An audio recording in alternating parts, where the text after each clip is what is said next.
Browns finishing up their preparations for the Baltimore Ravens on Saturday here on Thursday. But let's start with the Pro Bowl news that came out earlier today. Mary Kay, Jerry Jeudy, his first 1,000-yard season, the best year of his career, and he is rewarded with his first Pro Bowl nomination. Yeah, and good for Jerry. He came here hoping that he could live up to his first-round potential. He was one of the highest draft picks amongst receivers in 2020, some great other receivers in that class, and now he's being mentioned in the same breath as a Justin Jefferson, as a CeeDee Lamb. Here he is, a Pro Bowler and a 1,000-yard receiver in his very, very first season with the Cleveland Browns. He's so excited about it, and I think the trajectory is just going up for Jerry. And Ashley, on top of that, he's 5 catches away from tying 2 seasons that Ozzie Newsome had when he had 89 catches, and he's actually within shouting distance of having the second best receiving yardage season of all time in Browns history, looking at Braylon Edwards,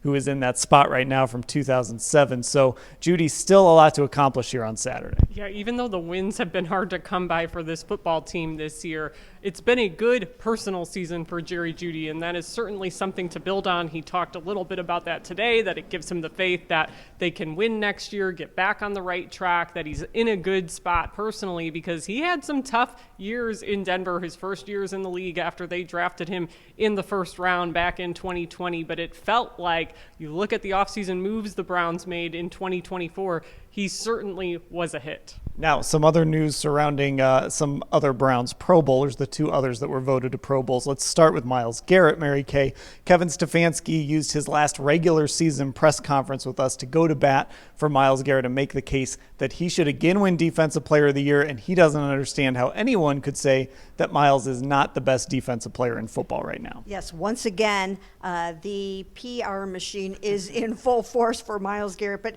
he is certainly deserving of the award if you were just looking at defensive performance. He's right up there. He's tied for the NFL lead right now with 14 sacks.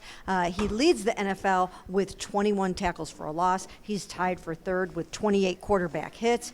So he definitely has the credentials for it, but even he acknowledged that winning the award has something to do with winning football games, and it should. So we'll see how that goes. But Kevin went to bat for him. Jim Schwartz went to bat for him in this regard.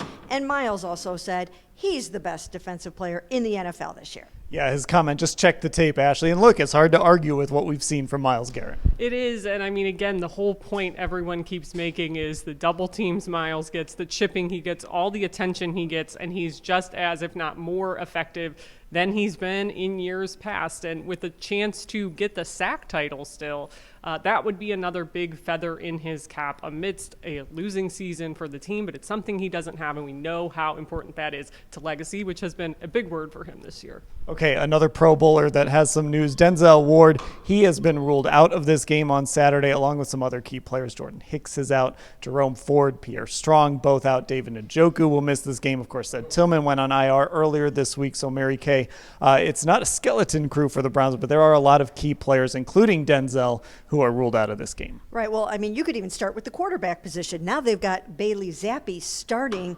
this game over Dorian Thompson-Robinson. He's the 40th quarterback to start a football game for the Cleveland Browns since 1999. So you can just add his name right to the bottom of that infamous jersey. But it is a little bit of a skeleton crew when you look at this. In fact, the spread went from an NFL most 18 points now up to 20 with the news that Bailey is starting this game. But yes, you're right. David's out, Sed's out. He was already out. Denzel now, the 2 running backs. So it's not going to be easy to beat the Ravens on Saturday. Yeah, Ashley, and look, it's not a surprise. This is kind of what Week 18 looks like, especially when you're out of the running. But, you know, Denzel specifically was really trying hard to get out there. Yeah, and I think that, again, we talked about this a little bit yesterday, just speaks to him as a leader and trying to take on that role for this team, even in the hard times. And, you know, he was a guy that showed up to everything in the spring purposefully, even though it was voluntary. So not surprised he tried to get out there this week, even though it's a meaningless game relatively. So that kind of stuff means a lot to him, and hopefully will mean a lot for the culture of the team going forward. Okay, we'll have full coverage of everything that happened here in Berea, including that quarterback decision, Pro Bowl, all of that, cleveland.com/Browns.